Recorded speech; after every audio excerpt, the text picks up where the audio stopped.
La idea de combinar las imágenes con sonido grabado es casi tan vieja como la cinematografía en sí. Pero hasta finales de los años 20, la mayoría de las películas eran mudas.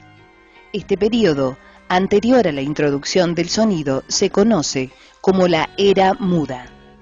Sin embargo, antes del cine sonoro ya existía el sonido en el cine. Rara vez se exhibían las películas en completo silencio. Se contrataban músicos y orquestas para acompañar la exhibición. Algunos exhibidores disponían de máquinas especiales para producir sonidos.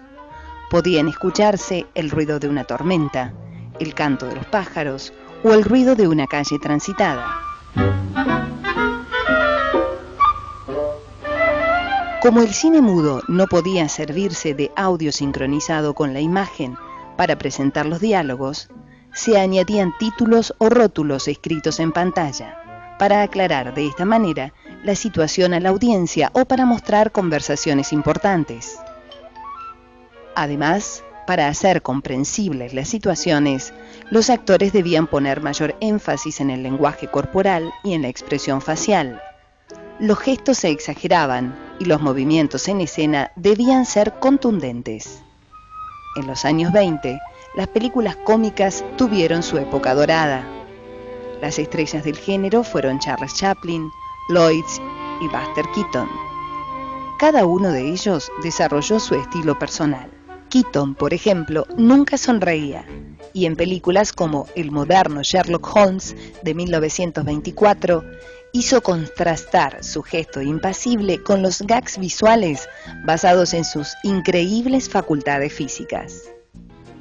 1926 fue un año de plenitud para el arte cinematográfico mudo, y Hollywood vivía tiempos dorados de prosperidad. Algunos experimentos ya habían demostrado que las ondas sonoras se podían convertir en impulsos eléctricos. La transición del cine mudo al sonoro fue traumática, como cualquier transición, ¿no? O sea, por un lado, la gran sorpresa de la aparición del sonido sincronizado, que ya no era sorpresa, ya existía desde mucho antes, intentos de diversas especies, pero eran los primeros largometrajes que se hacían. Y toda la industria y la estética del momento no estaba preparada para esta incorporación así de golpe, ¿no? Cuando se pudo grabar en el celuloide una pista sonora, fue posible ajustar el sonido a la imagen y por lo tanto hacer sonoro el cine.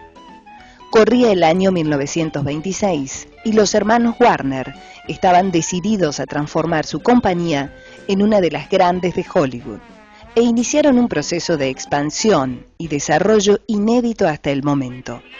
La novedad de la sonorización del cine tuvo una importancia crucial para la ambiciosa compañía.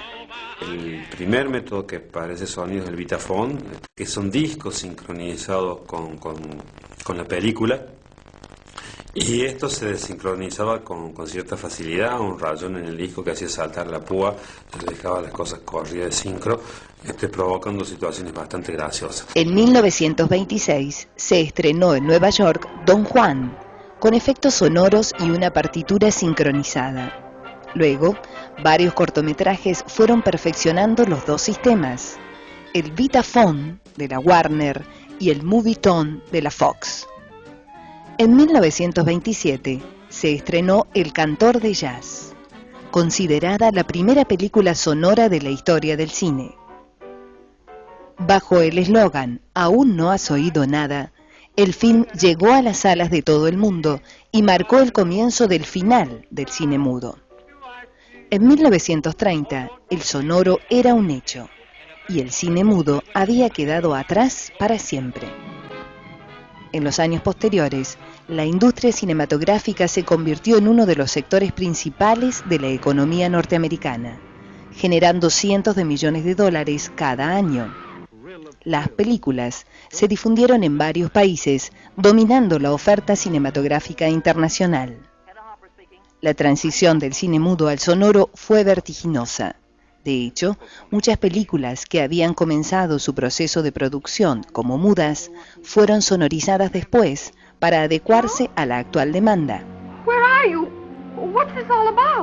Los dueños de las salas debieron adaptar los espacios de exhibición para la proyección sonora.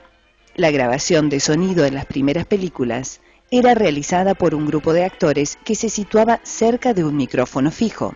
Recordemos que al comienzo no había doblaje, ¿no? O sea, la posibilidad del doblaje es bastante posterior, ¿no? Con el surgimiento del sonido, que era sonido directo. Pero en los inicios de 1930, en algunos países de Europa y en Estados Unidos, los directores de cine comenzaron a interesarse por usar el nuevo medio de una forma más creativa, liberando el micrófono de su estatismo para otorgarle fluidez a la narración audiovisual y aprovechar las ventajas de la post-sincronización, el doblaje, los efectos de sala y la sonorización en general que siguen al montaje. Muchos de los actores que eran actores o actrices estrellas dentro de ese Star System, que eran famosas, reconocidas y que tenían ciertas imágenes según sus personajes de héroes o heroínas, sus voces no pegaban de ningún modo con las personalidades que el cine le había construido. A la vez, surgieron algunos problemas. No sabían hablar a la cámara y tuvieron que reducir sus gestos. Uno de los más afectados por este cambio fue Charles Chaplin. Prácticamente muchos de estos personajes cómicos basados en el gag y en el slapstick, que es fundamentalmente la mímica, ¿no? Tienen que empezar personajes con aparecer un nuevo humor ya también vinculado a los diálogos. Los guiones describían escenas y situaciones, ahora ya los diálogos no tienen que ser como si alguien hablara de algo, sino que concretamente se tienen que decir palabras. You knew how much I loved you. How much I still love you.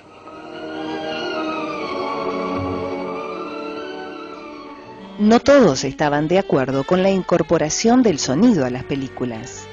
Algunos directores de fotografía creían que el cine sufría un inmenso retroceso al llegar el sonoro, limitando enormemente las posibilidades creativas. Las cámaras hacían mucho ruido y las filmaciones debían hacerse en riguroso silencio. Los micrófonos captaban todo y al mismo tiempo no se entendía con claridad las voces de los actores. Estas dificultades hacían que se perdiera fluidez, creatividad y ritmo. En 1928 se habían superado la mayoría de los problemas técnicos con los que se inició el cine sonoro.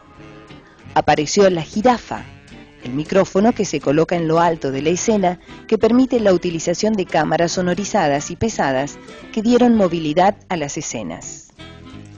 Al añadirse la música y los sonidos, cambiaron los guiones y el montaje se hizo mucho más complejo. Fue necesario que nuevos profesionales se formaran para atender a estas necesidades.